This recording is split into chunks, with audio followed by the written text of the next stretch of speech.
சொல்றார். அப்போஸ்தலர் 1:4 அன்றியும் அவர் அவர்களுடனே கூடி வந்திருக்கும் பொழுது அவர்களை நோக்கி, யோவான் ஜலத்தினாலே ஞானஸ்நானம் கொடுத்தான், நீங்கள் சில நாளைக்குள்ளே பரிசுத்த ஆவியினாலே ஞானஸ்நானம் பெறுவீர்கள்.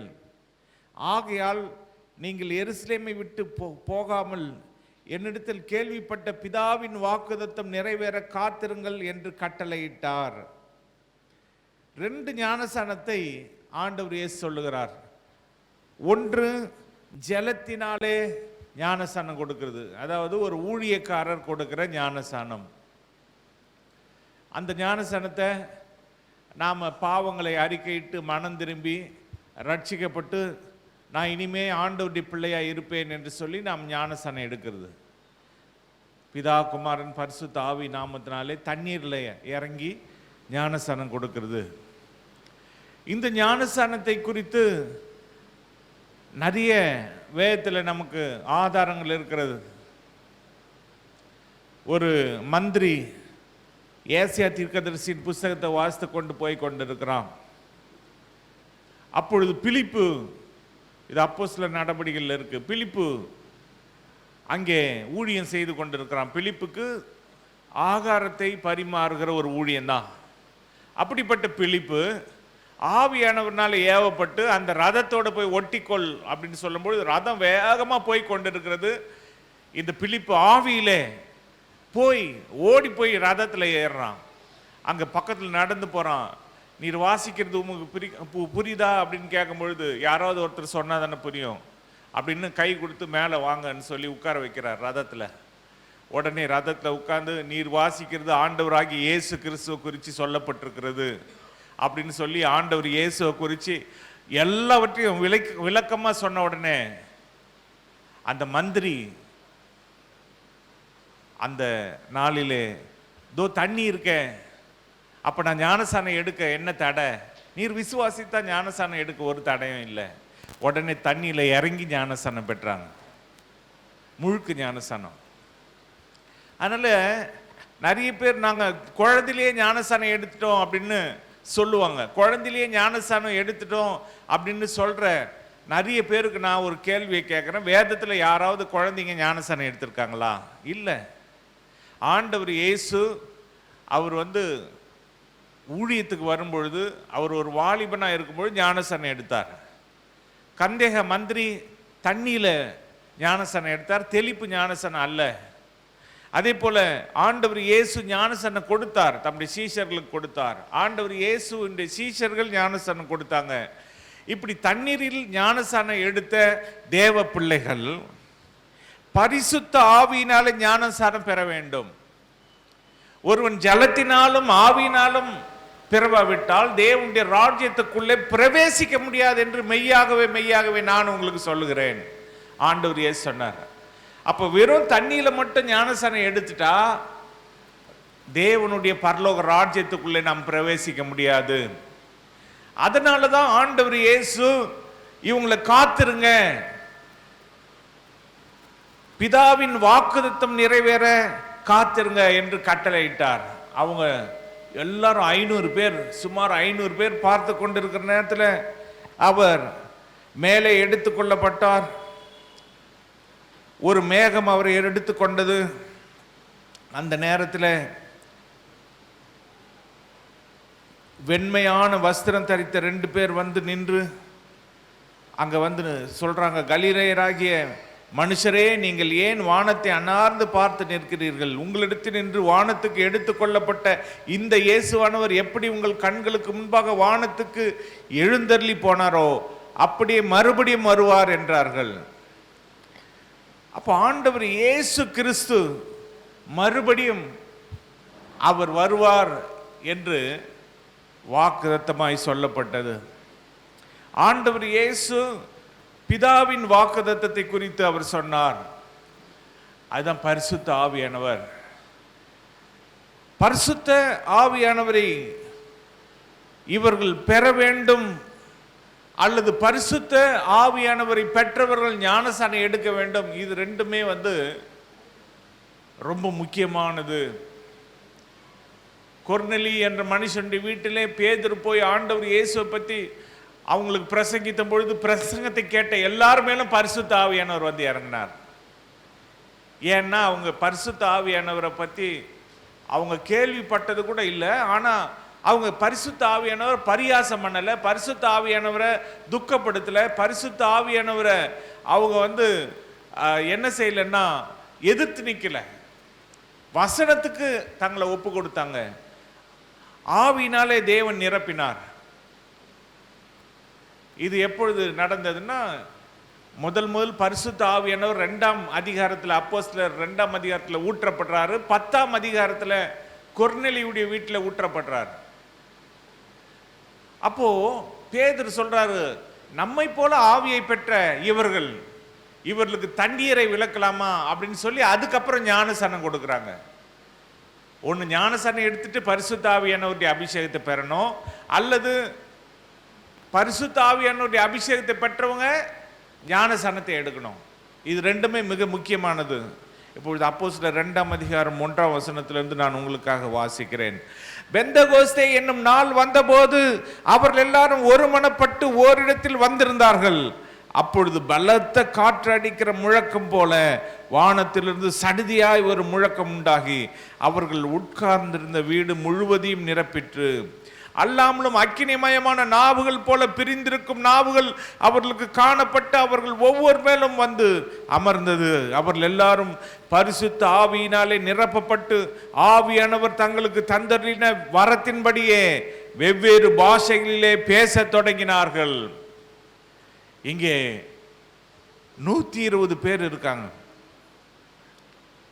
கரெக்டா 120 பேர் இருக்கும் பொழுது ஆவியானவர் வந்து இறங்கிட்டார். ஆனால் ஆண்டவர் இயேசு அவரிடத்திலிருந்து வந்தவங்க 500 பேர். இந்த 500 பேரையும் தான் பார்த்து ஆண்டவர் இயேசு சொன்னார், நீங்க பிதாவின் வாக்குத்தத்தத்தை பெற்றுக்கொள்ளும்படி, பிதாவின் வாக்குத்தத்தம் நிறைவேறுவதற்கு நீங்க காத்திருங்க, எருசலேமை விட்டு போகாம இருங்க, அங்கேயே காத்திருங்க அப்படின்னு சொன்னார். அந்த 500 பேர் சுமார் ஆண்டவர் இயேசு சொல்லி 50 நாள் ஆயிடுச்சு. கொஞ்சம் கொஞ்சமாக போயிடுறாங்க. ஒரு நாளைக்கு ஒருத்தர் போகிறாங்க, இதோ கொஞ்சம் வேலை இருக்குது, இதோ போயிட்டு வந்துடுறேன் அப்படின்னு சொல்லிட்டு போயிருப்பாங்க. சிலர் சொல்லாமல் போயிருப்பாங்க.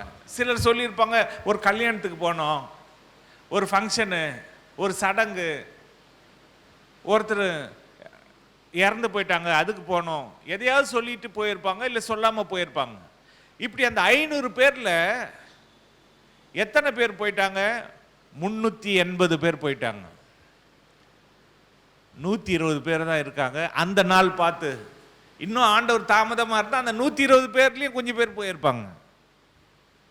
கரெக்டாக 120 பேர் அங்கே இருக்கிற நேரத்தில், ஏன்னா அந்த 120 பேருக்குள்ளேயும் ஒரு மனம் இருந்தது. அதனால அன்னைக்கு பார்த்து ஆவியானவர் இறங்குறாரு.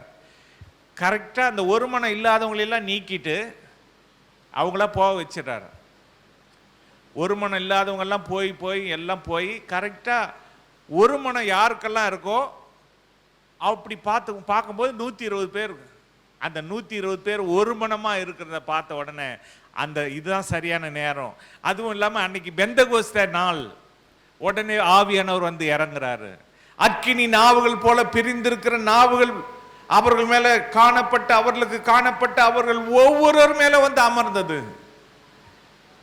இன்னைக்கு பரிசுத்த ஆவியானவருடைய ஞானசானத்தை பெறாம நீங்க இருந்தீங்கன்னு சொன்னா, எப்படி தண்ணீர் ஞானசானம் முக்கியமோ அது போல பரிசுத்த ஆவியானவருடைய ஞானசானம் முக்கியம். என்ன இயேசு சொன்னாரு, யோவான் உங்களுக்கு ஜலத்தினால தண்ணினால ஞானசானம் கொடுத்தான், ஆனால் நீங்க இன்னும் கொஞ்ச நாள்ல பரிசுத்த ஆவியினாலே ஞானசானம் பெறுவீர்கள். அப்ப பரிசுத்த ஆவியின் ஞானசானமும் பெற்றுக்கொள்ள வேண்டும். நிறைய பேர் கல்யாணத்துக்கு ஞானசானம் எடுத்துருவாங்க.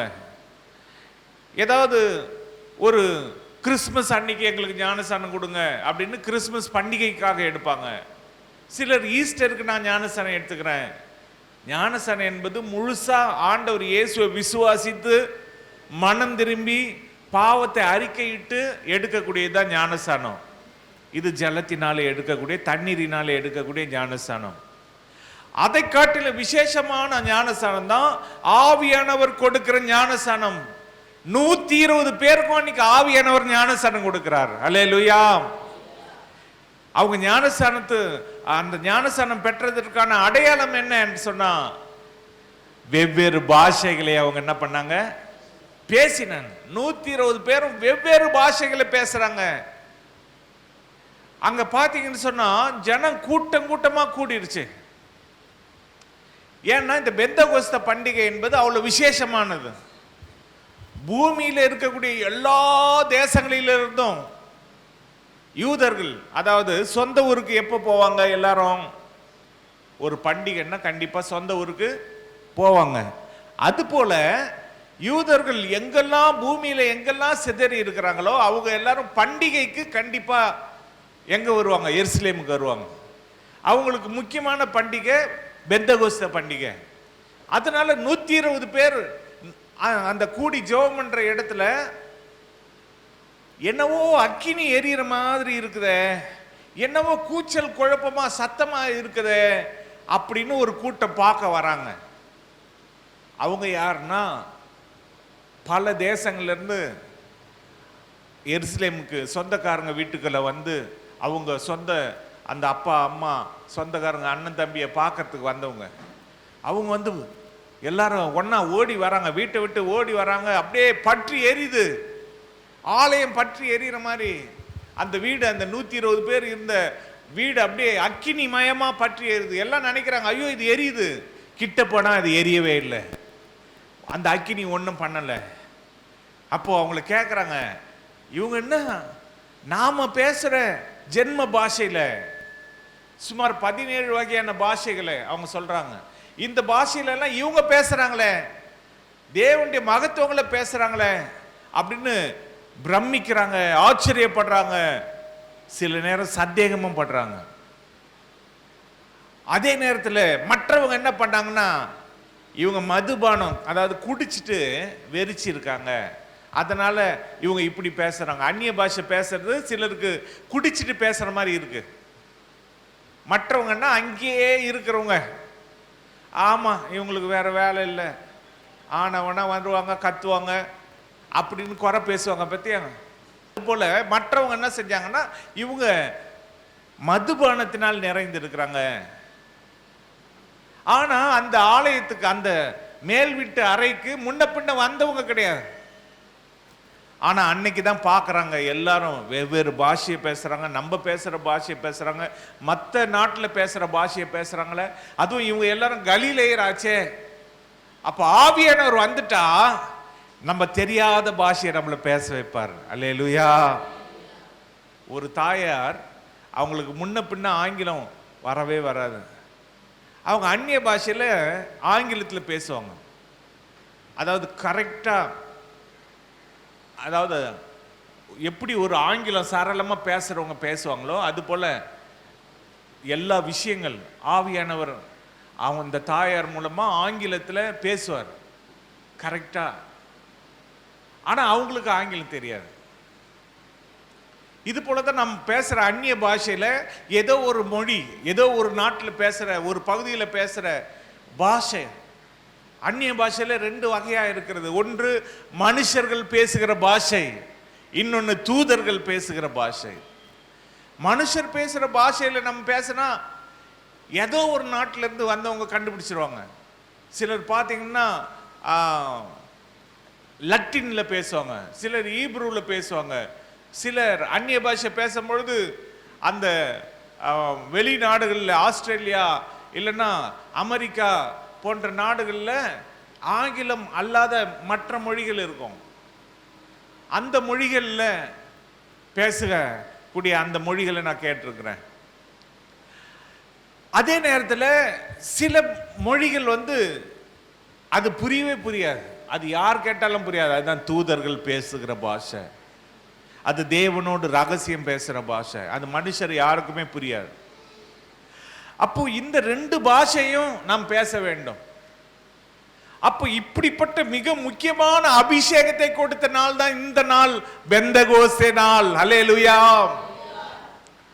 அங்கே என்ன ஆச்சுன்னு சொன்னா, 14ஆம் வசனத்தில், அப்பொழுது பேதுரு 12 கூட நின்று அவர்களை நோக்கி உரத்த சத்தமா, யூதர்களே, எருசலேமில் வாசம் பண்ணுகிற ஜனங்களே, நீங்கள் எல்லாரும் அறிந்து கொள்வீர்களாக, என் வார்த்தைகளுக்கு செவி கொடுங்கள். நீங்கள் நினைக்கிறபடி இவர்கள் வெறி கொண்டவர்கள் அல்ல.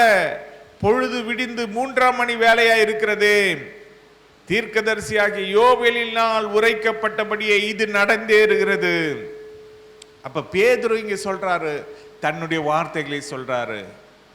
அதன் பிறகு யோவேல் தீர்க்கதரிசி சொன்ன வார்த்தைகளை பேதுரு சொல்றாரு. யோவேல் தீர்க்கதரிசி என்ன சொன்னார்? கடைசி நாட்களில் நான் மாம்சமான யாவர் மேலும் என் ஆவியை ஊற்றுவேன். அப்பொழுது உங்கள் குமாரரும் உங்கள் குமாரத்திகளும் தீர்க்க தரிசனம் சொல்லுவார்கள்.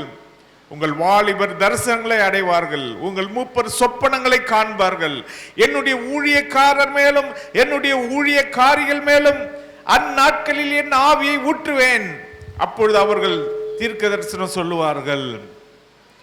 அல்லாமலும் உயர வானத்திலே அற்புதங்களையும் தாழ பூமியிலே ரத்தம், அக்கினி, புகைக்காடாகிய அதிசயங்களையும் காட்டுவேன். இப்படி தீர்க்கதரிசி ஆகிய யோவேலின் மூலமாய் அந்த நாட்களில் சொல்லப்பட்டத அப்போஸ்தலனாகிய பேதுரு சொல்றாரு. அதுதான் இப்ப நிறைவேறி இருக்கிறது. அல்லேலூயா.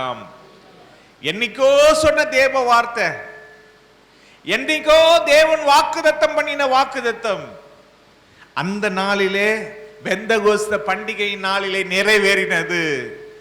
அப்படியானா இன்னைக்கும் பெந்தகோஸ்த பண்டிகை தான். அல்லேலூயா. இன்னைக்கும் தேவ வார்த்தை உங்க வாழ்க்கையில நிறைவேறும். தேவன் உங்களுக்கு கொடுத்திருக்கிற வாக்குதத்தங்கள் நிறைவேறும். ஆவியானவர் உங்க மேலே ஊற்றப்படுவார். உங்களுடைய வாழ்க்கையின் மேல ஊற்றப்படுவார். ஆவியானவர் உங்க சந்ததியின் மேல ஊற்றப்படுவார்.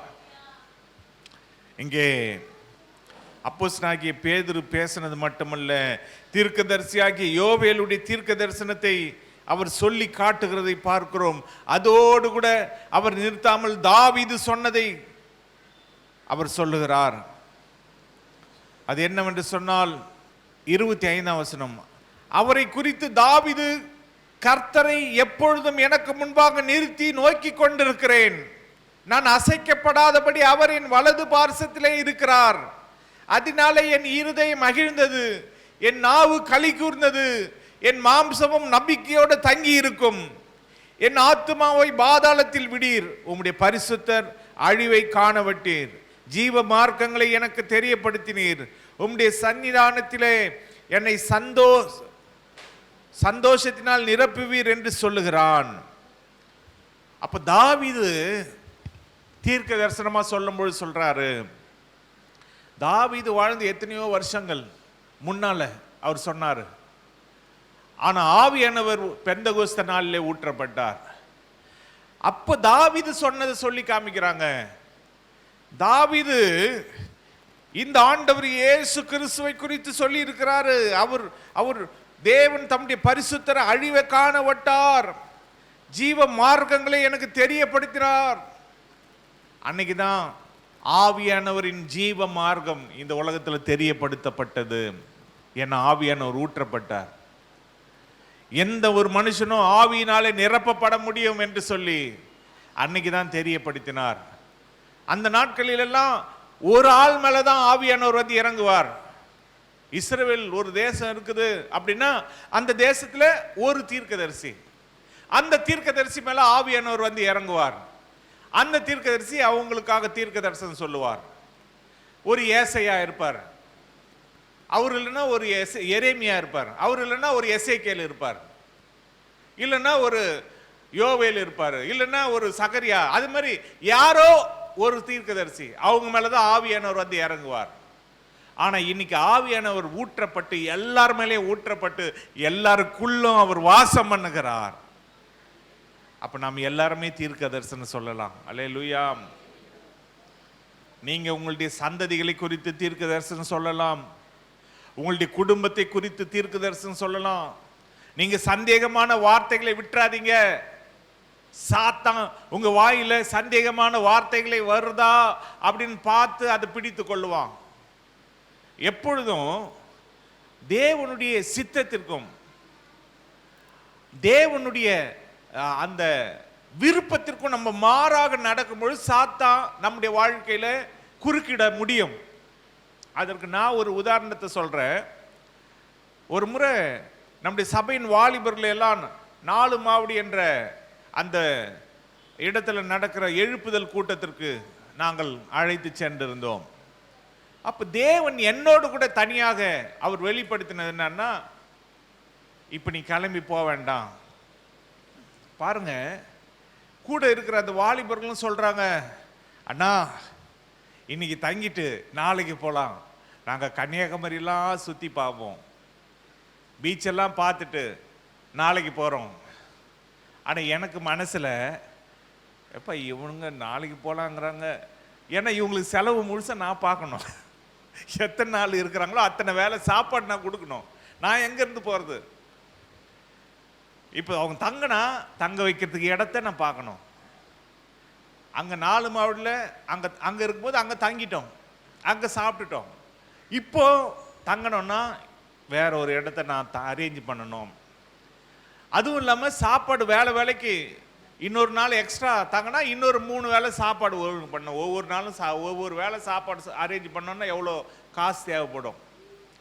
அதுவும் இல்லாமல் டீசல் ஊற்றி வச்சிருக்கிறேன். இப்போ நான் இவங்களை கூட்டிகிட்டு கன்னியாகுமரிக்கும் நாகர்கோயிலுக்கும் அங்கேயும் இங்கே திரிஞ்சா இருக்கிற டீசல் காலி ஆகிடும். திரும்ப என்ன பண்ணணும்? மெட்ராஸ் வரணும்னா திரும்ப ஊற்றணும். அதனால் நான் என்ன பண்ணிட்டேன், ஆண்டவர் சொன்னார் நீ போகாத, அவங்கள கூட்டிகிட்டு இன்னைக்கு போக வேண்டாம். இவங்களும் சொல்கிறாங்க நாங்கள் நாளைக்கு போகிறோமே இதெல்லாம் பார்த்துட்டு.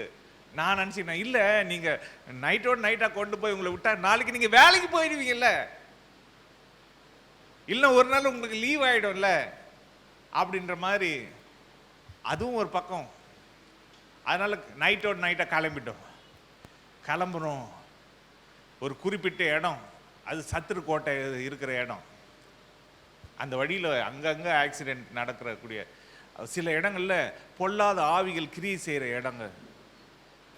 அப்போ நான் ஆண்டவருடைய வார்த்தையை மீறி வந்துட்டு இருக்கேன். அதை சாத்தான் பயன்படுத்திட்டான். போனேன் பாருங்க, ஒரு லாரிக்கு அடியில் போய் வண்டி விட்டுட்டேன். பக்கத்தில் இருந்த டேவிட்டு அன்னைக்கு பார்த்து தூங்கலை. சபையில் தூங்குவாரோ தூங்க மாட்டாரோ அது தெரியாது. ஆனால் அன்னைக்கு பார்த்து தூங்கலை, என்னை தட்டி நான் வண்டி ஓட்டிக்கினே தூங்கிட்டேன். கண்ணு வெடிய காலம். அப்போ சங்கர் கொஞ்சம் பாதி தூரம் கொஞ்சம் ஹெல்ப் பண்ணார். அதுக்கப்புறம் இல்லை நானே ஓட்டுறேன் அப்படின்னு ஓட்டி டம்முன்னு சத்தம் கேட்குது பாருங்க. அப்போ நான் நினச்சேன் பின்னால் யாரோ இடிச்சிட்டாங்கன்ட்டு, ஏய் யார் இடிச்சாண்டா அப்படின்ட்டு உரம் கட்டிட்டு பார்க்கலன்னா நான் தான் போய் இடிச்சிட்டு இருக்கிறேன். அப்போ பாருங்க, தேவன் அந்த நேரத்தில் காப்பாற்றினார். நாங்கள் சுமார் 6 பேர் 5 பேர் 6 பேர் அந்த காரில் இருக்கிறோம். வெடிய காலம், எல்லாரும் தூங்குறாங்க, அந்த டேவிட் மட்டும் தூங்கலை. நான் தாண்டி போயிடுவேன்னு நினச்சின்னு டேவிட் கம்முன்னு இருக்கிறாரு. போய் உள்ளே போய் இடிக்கும் பொழுதுதான் அப்படியே கத்தி எழுப்பிட்டார். இல்லைன்னா இன்னும் கொஞ்சம் உள்ளே போயிட்டு இருப்பேன். ஆண்டவர் காப்பாற்றினார். அல்லேலூயா. ஆனால் சத்துரு அந்த சான்ஸை பயன்படுத்திட்டான். பார்த்தீங்களா, நான் ஆண்டவர் வார்த்தை மீறி வரேன்னு அவனுக்கு தெரிஞ்சு அதை பயன்படுத்தி ஆக்சிடென்ட் ஆக வச்சுட்டான். ஆனால் தேவன் எங்களை எல்லாரையும் ஒரு சேதமும் இல்லாமல் காப்பாற்றினார். வண்டிக்கு மட்டும்தான் சேதம், அது திரும்ப ரெடி பண்ணோம், பணம் நஷ்டம். அப்புறம் பாருங்க, அந்த நாளெல்லாம் அங்கே போலீஸ் ஸ்டேஷனில் போய் லெட்டர் வாங்குறதும், அந்த நாளெல்லாம் இவங்களுக்கு கூட இருக்கிறவங்களுக்கு ஆகாரம் வாங்கி கொடுக்குறதும், வண்டியை கட்டி அதை இழுத்துட்டு வர்றதுக்கு செலவு, இப்போ டபுள் செலவாயிடுச்சு இல்லைங்களா. அப்போ ஆண்டவர் வார்த்தையை கேட்டு ஒழுங்கா நின்று வந்திருந்தா அப்போ டபுள் செலவு ஆயிருக்குமா. அப்போ பாருங்க, அப்படிதான் சத்ரு அநேக நேரங்களில் ஆண்டவருடைய வார்த்தையை நம்ம மீறி நடக்கும் பொழுது அதை பயன்படுத்திடுவாங்க. அதனால தான் நம்ம ஆண்டவருடைய வார்த்தையை ஒரு பொழுது மீறக்கூடாது. சட்டத்தை மீறி நடக்கக்கூடாது. ஆண்டவருடைய வார்த்தை வசனத்தை மீறி நடக்கக்கூடாது. வசனத்துக்கு உட்பட்டு நாம் நடக்கும் பொழுது சாத்தானுக்கு நம்ம மேல அதிகாரம் கிடையாது. அல்லேலூயா. எப்போ நம்ம வசனத்தை மீறுறோமோ, எப்போ ஆண்டவருடைய வார்த்தையை மீறுறோமோ, எப்பொழுது தேவனுடைய சித்தத்தை நாம் மீறுறோமோ, அப்பொழுது சாத்தான் குறுக்கிட்டு அவன் வேலையை நம்முடைய வாழ்க்கையில நடத்த பார்க்கறான். இங்கே ஆண்டவர் இயேசு தன்னுடைய வாழ்க்கையில சாத்தானுக்கு ஒரு பொழுதும் அவர் இடம் கொடுக்கவே இல்லை. சாத்தான் வந்தான், கல்ல அப்பமாக்கி சாப்பிட சொன்னான். நாமளா இருந்தா அப்படி தானே சாப்பிட்றது தானே, நம்ம சாப்பிட்றலாம் அப்படின்னு சாப்பிட்டு இருப்போம். ஆனா ஆண்டவர் இயேசு அதுல இருக்கிற அந்த காரியத்தை, மனுஷன் அப்பத்தினால் மாத்திரமல்ல தேவனுடைய வாயிலிருந்து புறப்படுகிற ஒவ்வொரு வார்த்தையினாலும் பிழைப்பான். மத்தேயு 4ஆம் அதிகாரம். எதுக்காக சொல்றாருன்னா, சாத்தான் சொல்லி நான் சாப்பிட தேவையில்லை. அதனாலதான் ஆண்டவர் இயேசு சொல்றாரு, உங்க பிள்ளைங்களுக்கு அப்பத்தை கேட்டா நீங்க கல்ல கொடுப்பீங்களா? ஆனா சாத்தான் கல்ல தின்ன சொல்றான். பாருங்க, இப்படி 3 முறை சாத்தான் ஆண்டவர் இயேசுவை தோக்கடிக்கலான்னு பார்த்தா, ஆனா ஆண்டவர் இயேசு ஜெயிச்சிட்டாரு. கடைசியில கல்வாரி சிலுவையில சாத்தானின் தலையை நசுக்கி அவர் உயிரோட மரிச்சு உயிரோட எழும்பி பிதாவிடத்துல போயிட்டு இன்னைக்கு பரிசுத்த ஆவியானவரை நமக்காக அனுப்பிச்சிருக்கிறார். அல்லேலூயா. நம்முடைய தேவன் பிதாவாகிய தேவன், குமாரனாகிய தேவன், பரிசுத்த ஆவியாகிய தேவன் திரியேக தேவனாக இருக்கிறார், 3இல் ஒருவர். அப்ப பரலோகத்துல பிதாவாகிய தேவனோடு கூட ஒருத்தர் கூட இருக்கணும். ஒண்ணு இயேசு இருக்கணும், இல்லைன்னா பரிசுத்த ஆவியானவர் இருக்கணும். இயேசு, ஆண்டவர் இயேசு இந்த உலகத்தில் இருக்கும் பொழுது ஆவியானவர் அங்கேயே இருக்கிறார். ஆண்டவர் இயேசு போய் சேர்ந்த பிறகு ஆவியானவர் அங்கிருந்து இங்க வரார். அப்போ இந்த உலகத்தில் ஆவியானவர் நம்மளோட வாழ்ந்து கொண்டிருக்கிற பொன்னான காலம் இது. அல்லேலூயா. ஆண்டவர் இயேசு இப்ப இந்த உலகத்தில் வாழ்ந்தா நம்ம எவ்வளவு சந்தோஷப்படுவோம். ஆண்டவர் இயேசு பின்னாலேயே போயிடும். நம்ம சொத்தெல்லாம் வித்து அவர் பாதத்தில் வைப்போம். அவர் என்ன சொன்னாலும் செய்வோம். அவர் பாதத்தை முத்தமிடுவோம். அவர் பாதத்தை கண்ணீரினால நினைப்போம். என்ன வேணாலும் செய்வோம். அவர்கிட்ட இருந்து அற்புதம் பெற்றுக்கொள்வோம். எவ்வளோ அவர்கிட்ட அப்பா அப்பான்னு சொல்லி ஆண்டவர் இயேசுவை நாம தொழுது கொள்வோம். ஆனா இப்போ ஆவியிலே பரிசுத்த ஆவியானவர் இருக்கிறார், மாம்சத்தில் இல்லை. ஆண்டவர் இயேசு இருந்தார்னா நம்ம கண்ணால பார்க்கலாம். ஆனா ஆவியானவர் அவரை கண்ணால பார்க்க முடியாது. ஆனா நம்முடைய சரீரமே ஆவியானவர் தங்குகிற ஆலயமா இருக்கிறது. ஆவியானவர் நமக்குள்ளே தங்கி இருக்கிறார்.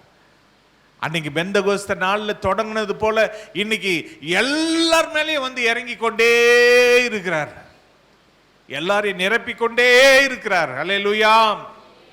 அப்போ தாவீது சொன்ன வாக்குதத்தம் நிறைவேறினது, தீர்க்க தரிசனம் நிறைவேறினது, யோவேல் சொன்ன தீர்க்க தரிசனம் நிறைவேறினது. அப்படி நிறைவேறினது மட்டுமல்ல, நாங்கள் சாட்சி. 36ஆம் வசனத்தில், ஆகையினால் நீங்கள் சிலுவையில் அறைந்த இந்த இயேசுவையே தேவன் ஆண்டவரும் கிறிஸ்துவும் ஆக்கினார் என்று இஸ்ரவேல் குடும்பத்தார் யாவரும் நிச்சயமாய் அறிய கடவர்கள் என்றான்.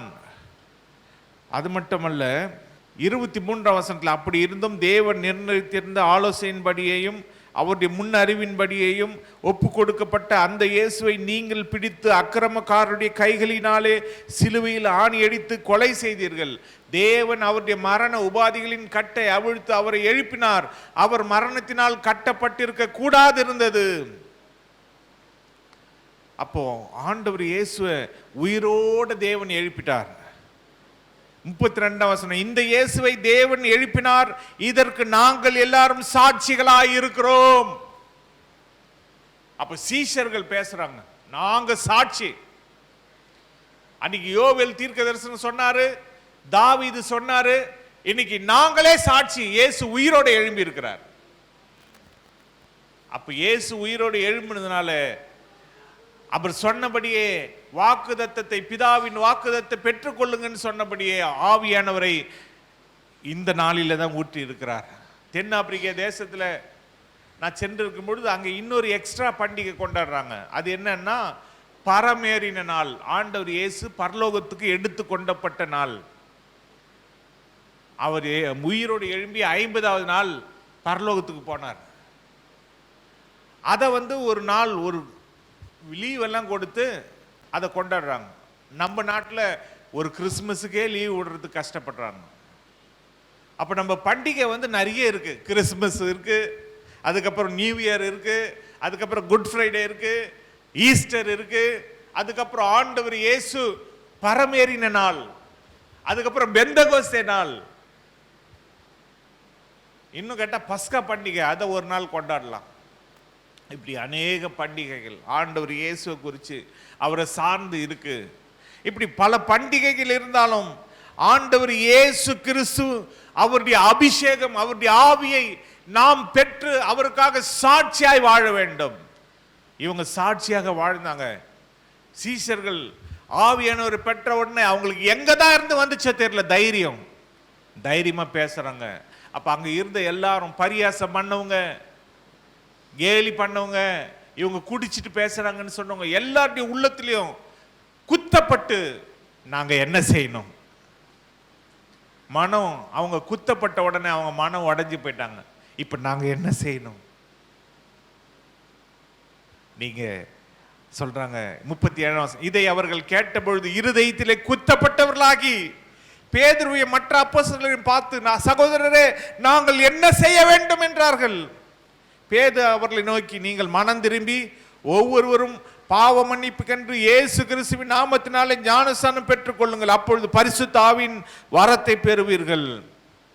எல்லாரும் ஞானஸ்நானம் எடுக்கிறாங்க, பரிசுத்த ஆவியின் வரத்தை பெற்றுக் கொள்றாங்க. அல்லேலூயா. இதுல எவ்வளவு பேர்னா 41 அவனுடைய வார்த்தையை சந்தோஷமா ஏற்றுக்கொண்டவர்கள் ஞானஸ்நானம் பெற்றார்கள். அன்றைய தினம் ஏறக்குறைய 3000 பேர் சேர்த்து கொள்ளப்பட்டார்கள். 3000 பேர் சேர்த்து கொள்ளப்பட்டாங்க. இது வந்து ஆவியானவரின் காலம். ஆவியானவர் 3000 பேரை ரட்சித்தார், 5000 பேரை ரட்சித்தார். ரட்சிக்கப்படுகிறவர்களை அனுதினமும் சபையில தேவன் சேர்த்தார். அப்ப நாமெல்லாம் ரட்சிக்கப்பட்டிருக்கிறோம். ரட்சிப்பு என்பது நம்ம மட்டும் ரட்சிக்கப்பட்ட போதாது, நம்ம அக்கம் பக்கத்து வீட்டுக்காரங்க ரட்சிக்கப்பட வேண்டும், நம்முடைய சொந்தக்காரர்கள் ரட்சிக்கப்பட வேண்டும். ஏன்னா அதுக்கு தான் ஆவியானவர் இந்த உலகத்தில் வந்திருக்கிறார். அந்த ரட்சிப்பின் திட்டத்தை நம்ம மூலமா நிறைவேற்றுவதற்காக அன்னைக்கு சீஷர்கள் மூலமா நிறைவேற்றினார். அது போல இன்னைக்கு ஆவியை பெற்ற நாம் எல்லார் மூலமும் சுவிசேஷம் அறிவிக்கப்பட வேண்டும். மற்றவங்க ஞானஸ்நானம் எடுக்கணும், மற்றவங்க அபிஷேகம் பெற்றுக்கொள்ள வேண்டும், வருகைக்கு ஆயத்தமாக்க வேண்டும். அல்லேலூயா. அதனால இந்த பெந்தகோஸ்தே நாளிலே தேவன் உங்களுக்கு தேவன் அருளின வாக்குத்தத்தங்கள் இன்னைக்கு கண்டிப்பாக நிறைவேறும். உங்களுக்கு தேவன் சொல்லி இருக்கிற தீர்க்க தரிசனங்கள் இன்னைக்கு கண்டிப்பாக நிறைவேறும்.